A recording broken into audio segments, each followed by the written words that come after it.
It was a call from Sasaki, a junior who worked with me at my previous company. "What's wrong, Sasaki?" The voice that came back from the line was filled with anxiety and urgency. "Takeshi, please help me. The scene is a complete mess. If you have any evidence or complaints, just stop. You're fired, you're fired.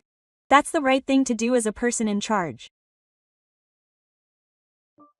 My name is Togo Takeshi. After graduating from junior high school, I started working instead of going on to college. It was family circumstances, you know. My mother became ill and couldn't work, and my father had left years ago. If I didn't earn money, the family wouldn't be able to function. This is no time to be talking about high school. On the way home from the graduation ceremony, I muttered to myself as I glanced at my classmates in their uniforms, happily talking about their future career paths and dreams. Looking for a place to work right away, I jumped at the chance to join a local civil engineering and construction company. I saw a sign at the office counter that said, "No experience required," so I called them on the spot and went for an interview. My resume was almost completely blank, and to be honest, I had no confidence at all. Are you motivated despite your thin build? The person who interviewed me was the site owner at the time, Mr. Ando. He was in his mid-50s, with a sturdy, tanned face. He looked like a veteran on the site. "Yes. I'm fine with heavy lifting. I can learn the job quickly, so please do." I couldn't help but smile wryly at my own awkward politeness, but Mr. Ando stared at me for a while and then snorted. "Everyone is a beginner at first. If you can promise not to run away, come tomorrow. The rest is up to you to learn on site." I couldn't tell you how grateful I was for those words. I bowed my head repeatedly and said, "Thank you. I'll do my best." Quote. After that, Mr. Endo taught me everything I needed to know on site, even though I had no qualifications and didn't even know the names of the tools. For the time being, wear safety shoes and a helmet today. I'll start by teaching you the names of the tools and how to use them. From morning to night, I carried materials, cleaned the site, surveyed, laid concrete, brought in rebar, and installed the single framework. Everything was new to me, and for the first week I was so sore that I couldn't even do a root canal. Every day I would groan in my bed, my shoulders, my back, and even my fingers aching. But I kept going. I would write down the names of the tools and review how to use them over and over again, and at night I would watch videos on my smartphone to ingrain the basics in my head. There were many days when I would arrive at the site early in the morning and finish cleaning up before leaving. The fact that Ando-san and my seniors were watching me like that was the biggest relief of all. "Oi Takeshi. Your movements are a little better today. You're a quick learner. You remember what I said yesterday, don't you?" When he said that to me, my courage burned deep inside me. I felt acknowledged. Just that alone made me feel like the pain in my body disappeared. One day after work, Ando-san offered me money for a trip. "You must be tired. Here, drink this, thank you." Quote. The warmth of the cost seeped into my hands. I wrapped it in both hands and bowed slightly. "It's been a while since someone like you came to the site." I thought the key was whether I could hold out for the first month, but I've done well so far. I still remember how the air was dark that night. I'm going to hold out in this place. That was the moment I made up my mind. And 5 years later, I'm in charge of the site as the site manager. Takeshi-san, today's meeting is about this part of the drawing. Oh, that part has changed. I'll take care of it, so please move on with the other work. Even when I'm busy, I always keep an eye on the entire site and move faster than anyone else. That's how I feel.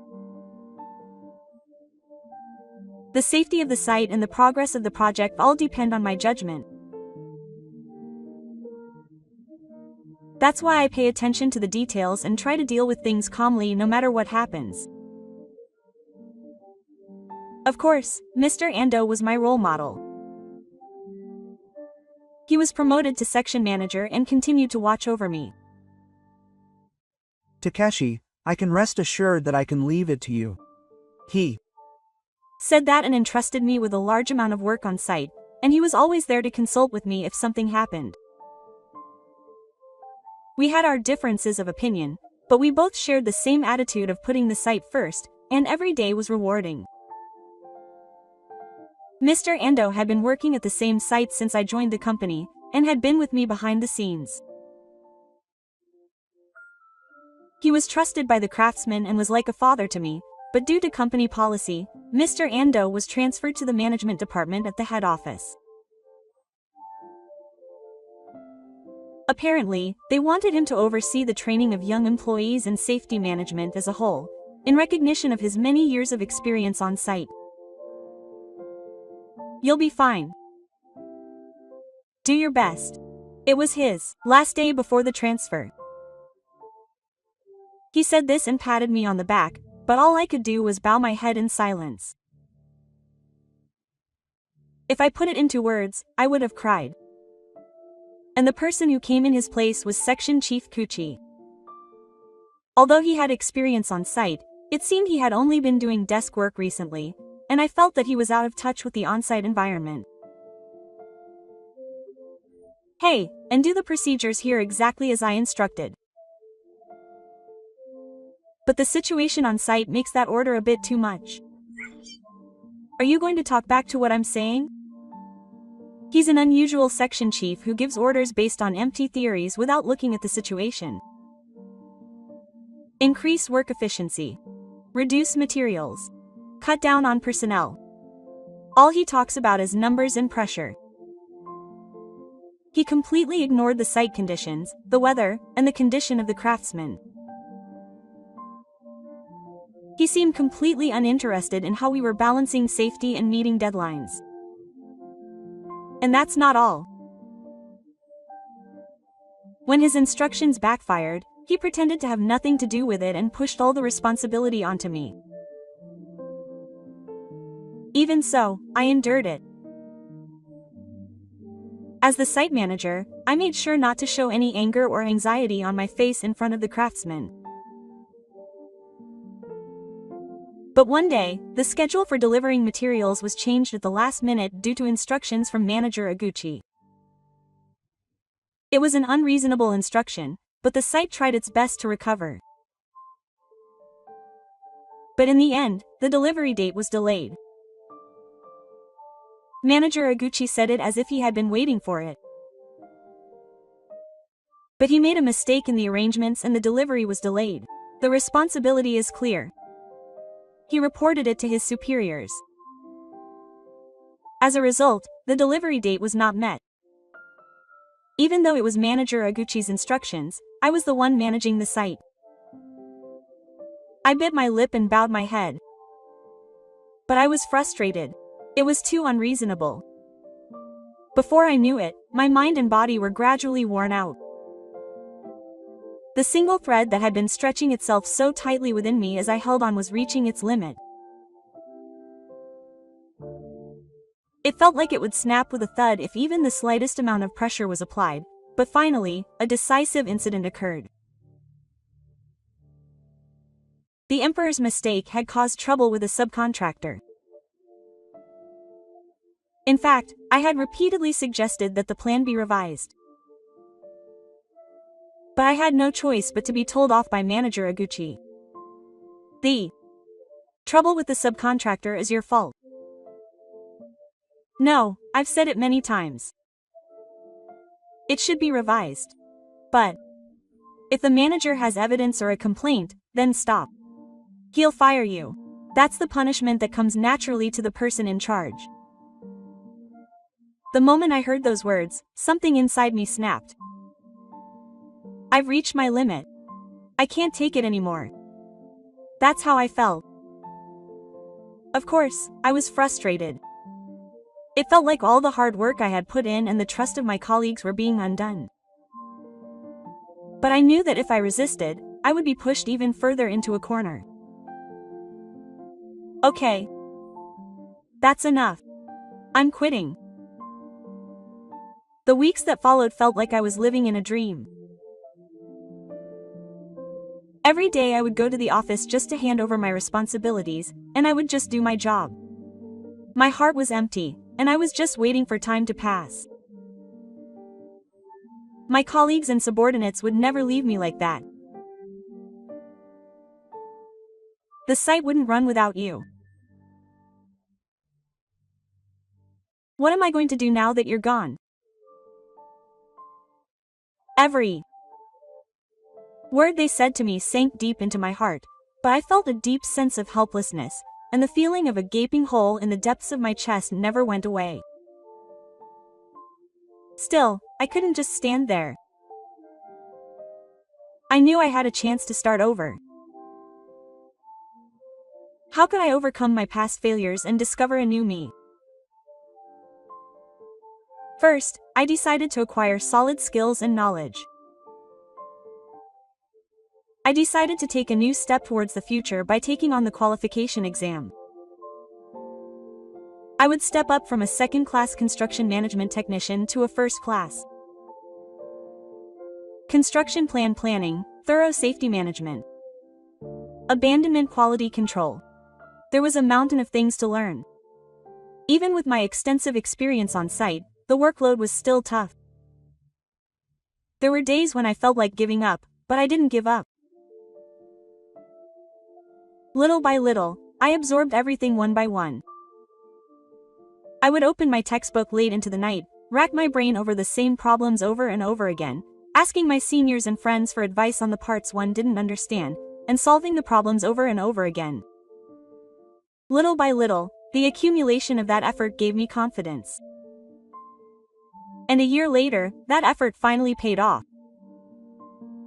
Yes, I passed. I felt like I could finally see the light at the end of the long tunnel. I contacted my former manager, Mr. Ando, who had been so kind to me, for the first time in a long time. I passed the first-class construction management exam. Seriously, you're amazing. To have made it that far with just a junior high school diploma. I was worried when I heard you quit, but you're amazing. I needn't have worried. Even over the phone, I could tell Mr. Ando was smiling happily. His voice, which sounded as if it were my own, touched me deeply. Maybe all those frustrating days and times when I felt helpless were all for this one moment. I finally felt like I could be a little proud of myself. Before long, my story began to spread throughout the industry.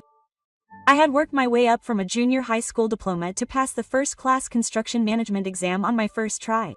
My on-site response skills were also outstanding.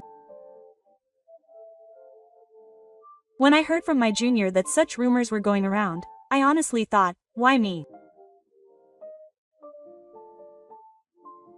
But I was somehow tickled and extremely happy that such an unexpected evaluation was coming from someone like me who had been forced to resign. And the rumors spread, and before I knew it, I was receiving calls from major general contractors and famous construction companies wanting to scout me. The effects of this had spread to unexpected places. Apparently, the site where I used to work was also noisy with calls and inquiries directed at me. My junior told me in secret. The section chief was really irritated. He asked me what kind of job I was using. He pounded his desk in frustration. There's no way he had any bones. I couldn't help but laugh. It wasn't my title or my bones that saved me. It was the hard work I had put in. That's all. When I got the call from that construction company asking about Togo-san, my face turned red and I was stubbornly believing. T Construction is a well-known company in the industry that hires people. In fact, I had decided to take a job at T Construction. Would you like to talk to me sometime? Your experience and reputation have been a topic of conversation in the car, and I never imagined that I would be approached by such a company. When I received the call on my smartphone, I wondered for a moment if there had been some mistake. We judge people based on their abilities, not their titles or academic backgrounds. What we need now is someone who can really get things done on site. A few days after receiving that call, I went to the construction company's headquarters.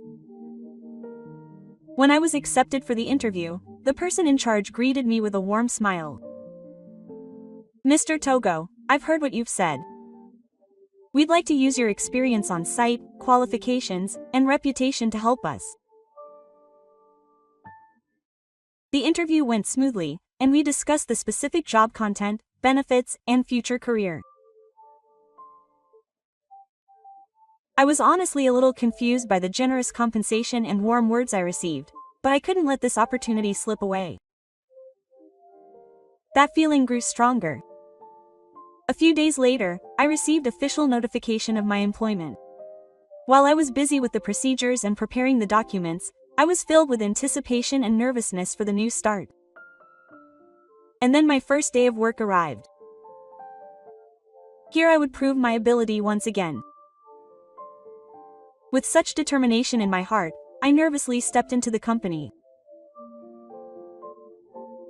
The morning construction site of the Hansha building had a calm atmosphere amidst the rush before training. The moment I passed by the reception desk, someone came walking towards me from the back of the lobby. I couldn't help but stop in my tracks when I saw her. Huh, Togo-kun? Huh, Kane? It's Kaneda Miyu, right? She was wearing a white blouse and a cicada. Her hair was shoulder length and she had a calm air about her, but her impression hadn't changed since middle school. The girl I secretly admired in middle school, the beautiful honor student, was right in front of me. I was surprised to meet her here. No, that was my line. Oh, and by the way, Kaneda-san, are you an employee here? Yes. She's in the technical management department. It's been 5 years since I joined the company. I see. That's amazing. She's always been an honor student. Kaneda-san looked embarrassed. Seeing her smile made me feel relieved deep in my chest. Nostalgic feelings come flooding back. Who would have thought we'd meet again here? The person I couldn't even talk to in middle school is now several miles away. What's more, his aura seems softer and he looks much more handsome than before. Could it be that Togo-kun has been assigned to the management department from today? Huh? Oh, yeah, I think so. I haven't heard where he's been assigned yet. Then I'll be with him. I act as a kind of bridge between the site and the design department, but I'm also in charge of supporting people who have just been assigned. He smiled softly and continued speaking. I'll be taking care of you from now on, Takeshi-kun. My heart skipped a beat when he suddenly called my name. Back then, he had never called me by my name once. Who would have thought that the day would come when I would be working side by side with him at a new workplace? I felt a mixture of confusion and a little bit of anticipation quietly filling my heart. 6 months had passed since then. As the assistant site manager, I was entrusted with the role of supporting the smooth progress of multiple sites. The experience and judgment I gained on site were highly regarded, and people gradually began to remember my name in the car. It wasn't just that I had a junior high school diploma and a first-class license, and that I was rumored to be good at the site. I was now producing results at my current workplace. That made me happier than anything. And behind all of this growth was always Kanita-san. When I was lost at work, she would subtly support me. "Don't worry, Takeshi-kun, you can do it." How many times have those casual words saved me? She had watched me from afar in junior high school, but now she was right there supporting me. That fact had become my greatest support. I was living a fulfilling life, but one day during lunch break, my smartphone vibrated. A familiar name appeared on the screen. It was Sasaki, a junior who had worked with me at my previous company. "Sasa, what's wrong?" The voice that came back on the phone was anxious and urgent. "Takeshi-san, please help me." The site was in chaos. The moment I heard that voice, something stirred deep inside me. A place that I couldn't forget even if I wanted to. The faces of the people who had helped me and the juniors I had taken care of came to mind. I gripped my smartphone tightly and answered quietly. "Tell me more. What's going on?" According to Sasaki, the construction work is in chaos because that section chief Iguchi pushed through an unreasonably tight schedule, ignoring the scale of the site and personnel allocation. The arrangements have been split into 5 groups, and the delivery of materials is also scattered. It seems that the emperor's head has been completely removed. I couldn't help but sigh when I learned that Section Chief Iguchi continues to give instructions without seeing the site. As an outsider, I can't be directly involved in the construction, but I can give advice on how to rebuild the emperor. I hurried to the site in response to my junior's request.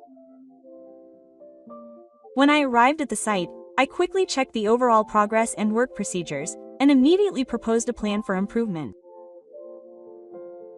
First, we should rearrange the order so that it can be carried out with the current personnel and equipment. We will double-check the scaffolding and partially dismantle it. First, we will focus on the work on the single frame and rebar. Then, let's split the concrete pouring process into 2 parts. In that case, arranging the interior contractor would be too early.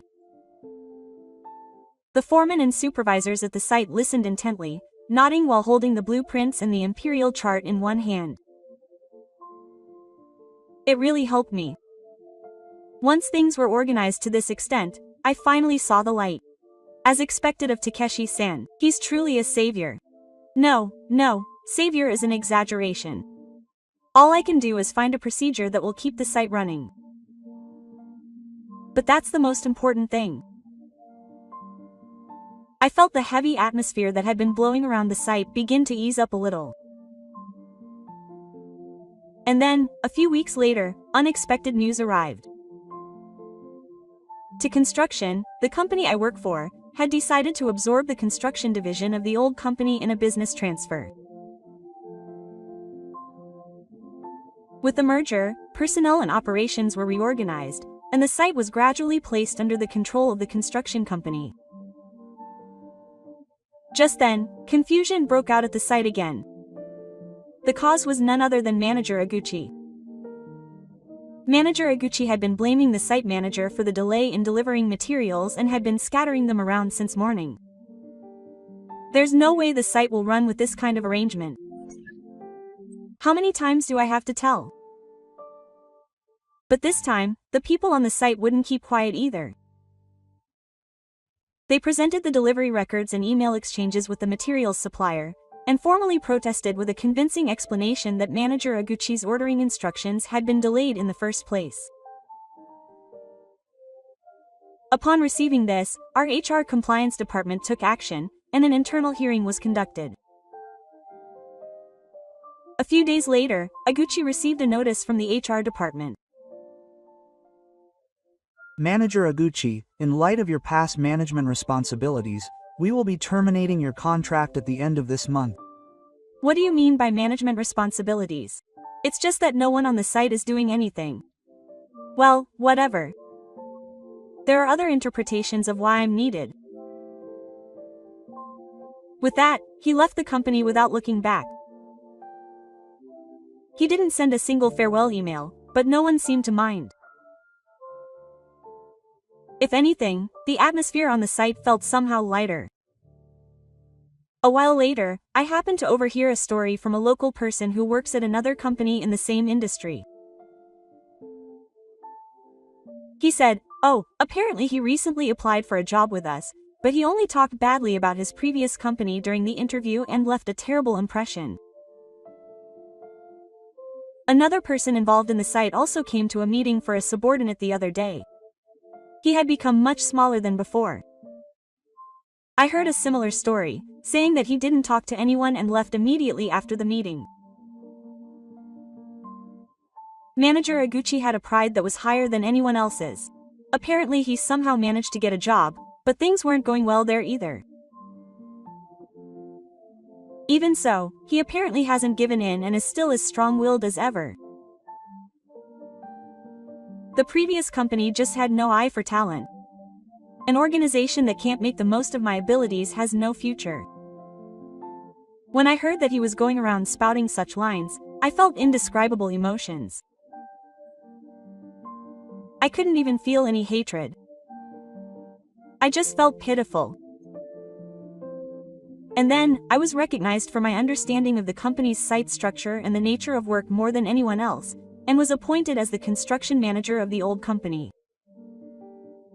I felt a sense of responsibility.